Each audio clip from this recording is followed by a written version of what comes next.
COVID-19, which has killed more than 200,000 people from around the world and left more than 3 million others infected, has caused a lot of panic around the world. This has forced several governments from around the world to strategize and re-strategize on the best and most effective ways to fight this pandemic. But apart from what the governments are doing, several groups have also come up to help sensitize their communities on matters coronavirus infections. A classic example is the Mathare Roots Youth Group, which is using art to educate the masses around this informal settlement on what they need to do to keep this deadly virus at bay. The idea about graffiti came about by our chairman. We borrowed the idea from Sierra Leone during the Ebola pandemic. That time, the people of Sierra Leone were using graffiti as a way of sensitizing their community, and it was a big impact in Sierra Leone. So we borrowed the idea and brought it to Mathare. Yeah, they come up with a very peculiar way of, disseminating information to the people of Mlango Kubwa. So unless they see something physically, then that's when they can relate. So I heard about this group of young men called Roots, who had, come up with a very good initiative of actually using art to sensitize on, the importance of keeping safe during this hard time that we are facing. We all know we are going through Corona, which is not easy. And like I said, devising ways of proper, information delivery to the people of informal settlements. Mathare, the second largest slum in Nairobi and one of the largest in East Africa, is home to an estimated 500,000 people, with the majority of them living below the poverty level of less than $2 a day. It is around 22 minutes drive from the city center and is characterized by huge unemployment levels coupled with quite a high illiteracy rate. As of 2nd of May, Kenya had recorded 445 cases of coronavirus infections, 22 deaths and 152 recoveries. The Kenyan government, through the Ministry of Health, led by the Line Cabinet Secretary Mr. Mutahi, has been intensifying its efforts to arrest the spread of this novel virus with messages of staying at home, social distancing, hand washing, sanitizing, and wearing of face masks. This disease is not a joke. Kenyans must treat this matter with the seriousness it deserves by adjusting and changing their lifestyles. If we continue to behave normally, this disease will treat us abnormally. But for the residents of Mathare, these are, to some extent, alien concepts to them, leave alone the fact that a good number of them watching news or even reading newspapers every other day to catch the government's updates on the COVID-19 pandemic is a luxury they cannot afford. All know Mlango Kubwa is an informal settlement, so most of the people actually don't own these luxuries of, radios and TVs. So unless they see something physically, then that's when they can relate.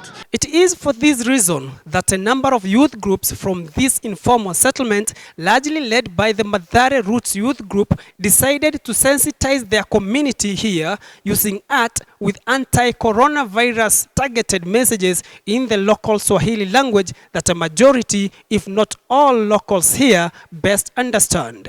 We decided to use the local language because the local language is easier for a person in Mathare to understand, unlike what we are hearing from the media or from the government, the directives coming from the government. Not many people are able to watch the news and understand what they are saying about corona. Iko na impact kabisa sababu hata ukisimama ukiangalia tu mahali ya kwanza tulichora, ukipita tu hakuna mtu anapita kama hajaisoma.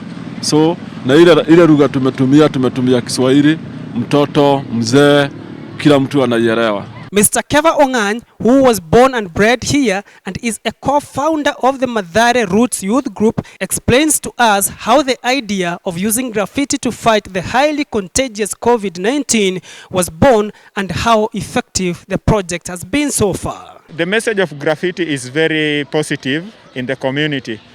As I'm talking right now, there are so many groups right now that are also doing the same things. They are using the necessary materials that are available to sensitize the community. And also, apart from that, it is the best way of sensitizing the community because everyone gets attracted to graffiti and they want to know what is going on. Also, the other thing about graffiti, it is something that is permanent and it is durable.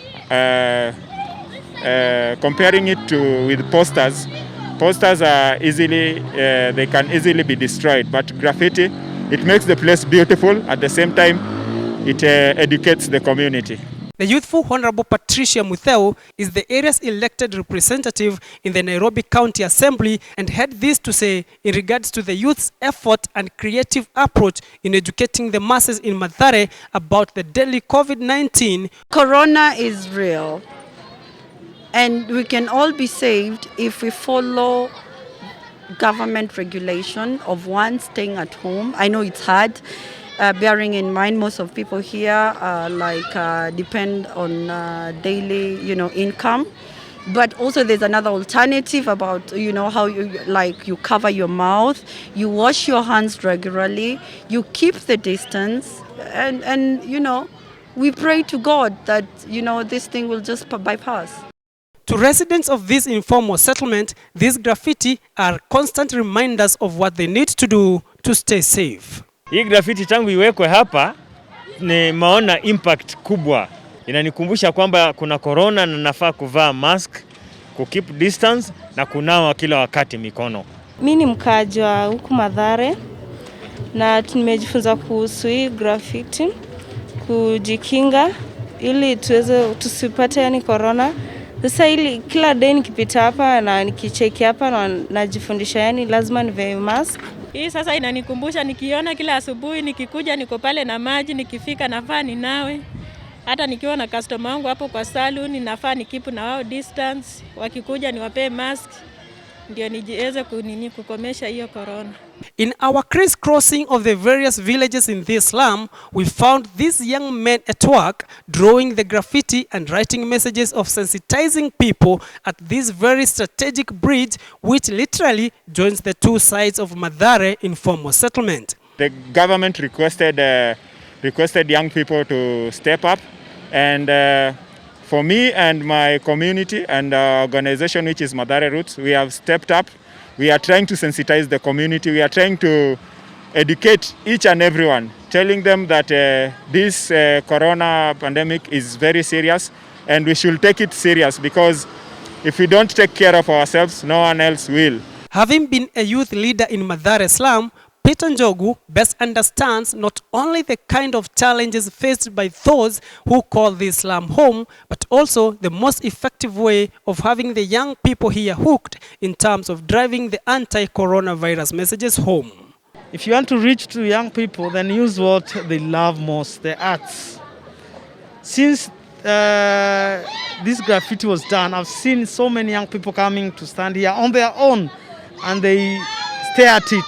I'm sure they're also reading whatever is written there. So it has a lot of impact, and I think it's the best way to communicate to young people. Apart from the graffiti, these youth groups are also using other peculiar ways of having the people here informed on matters coronavirus. This young man from a group known as Shofco, for example, has his motorbike loaded with a public address system playing recordings of how to stay safe during this pandemic. One of the most effective ways to prevent the spread of germs is to wash your hands often. Make sure to scrub with soap for at least 20 seconds. I'm a resident of Mathare, and right now we are doing sensitization concerning this issue of coronavirus. And now What I'm doing right now is that I'm just riding around sensitizing the community. Na biashara wanaagizwa kupokea pesa na malipo kupitia kwa simu au kadi ya benki ili kuzuia kusambazwa ugonjwa wa corona kupitia manoti na mashilingi. Around 480 kilometers southeastern of the capital Nairobi is the coastal town of Mombasa with an estimated population of 1.2 million people, a town which has also emerged as one of the coronavirus pandemic hotspots in Kenya.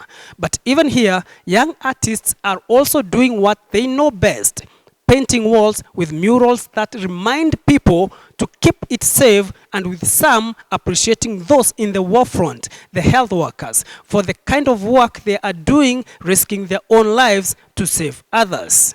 This is not for me, but it is for the whole community. And that is the story of these young people from Kenya who have gone out of their way in making sure that the curve of this coronavirus pandemic in Kenya, and particularly in this Mathare informal settlement, is flattened. Sam Abuya, Africa Global News, Nairobi, Kenya.